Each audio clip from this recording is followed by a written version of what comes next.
আসসালামু আলাইকুম। একটি ফোন নিরাপদ রাখতে যা করবেন। হ্যাঁ বন্ধুরা, আজকে আমি দেখাবো একটি ফোন নিরাপদ রাখতে করণীয়। চলুন তাহলে ফুল ভিডিওটি শুরু করি। প্রথমে আপনাদের এপিকে অর্থাৎ অ্যাপ, আপনারা যারা গুগল প্লে স্টোর থেকে অ্যাপ ডাউনলোড করেন সেই অ্যাপগুলো নিরাপদ হয়ে থাকে, তারপরেও স্ক্যান করতে হয়। এবং যারা গুগল ক্রোম থেকে এপিকে বা মোড ডাউনলোড করেন সেগুলো কিন্তু হাই রিস্ক, অর্থাৎ গুগল ক্রোম থেকে কোনো এপিকে বা থার্ড পার্টি অ্যাপ আপনাদের ফোনে ইনস্টল করবেন না। এবং আরও যাচাই বাছাই করার জন্য আপনারা গুগল প্লে স্টোরে চলে যাবেন। যাওয়ার পর এই যে আপনাদের জিমেলের লোগো, এখানে ক্লিক করবেন। এখানে ক্লিক করার পর এখানে একটা অপশন পেয়ে যাবেন প্লে প্রোটেক্ট। জাস্ট আপনারা এখানে একটা ক্লিক করবেন। ক্লিক করার পর আপনাদের ফোনে যত অ্যাপ আছে এখানে শো করবে। জাস্ট আপনারা এই যে স্ক্যান নামে অপশনে এখানে ক্লিক করবেন। এখানে ক্লিক করলে অটোমেটিক সার্চিং হচ্ছে এবং বিপজ্জনক অ্যাপ থাকলে সেটা এখানে দেখাবে যে হার্মফুল অ্যাপ।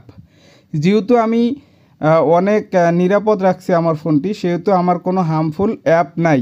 তা অবশ্যই আপনারা চেক দিবেন, যে অ্যাপটা হার্মফুল থাকবে সেটা সঙ্গে সঙ্গে আপনাদের মোবাইল থেকে আনইনস্টল করে দিবেন।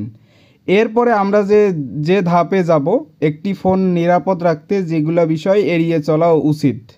আপনাদের ফোনে এরকম চটকদার মেসেজ আসতে পারে, এই যে দেখেন, এরকম মেসেজ থেকে অবশ্যই আপনারা সাবধান থাকবেন। এখানে বলা হয়েছে অ্যাপ ডাউনলোড করুন, জিতুন এত এত পুরস্কার। অবশ্যই এই সমস্ত চটকদার মেসেজ থেকে অবশ্যই সাবধান থাকবেন এবং সতর্ক থাকবেন। কখনোই এগুলো ডাউনলোড করবেন না, এগুলো কখনোই টাকা দেয় না, বরং আপনার ফোনের ডাটা চুরি করে।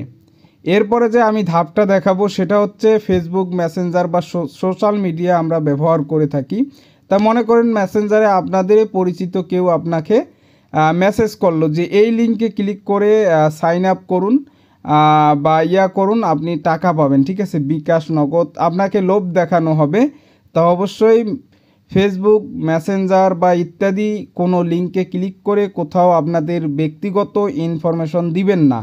দিলে কিন্তু আপনাদের ফোন অনিরাপদ হয়ে যাবে এবং যে কোনো সময় বিপজ্জনক অবস্থায় পড়ে যেতে পারে।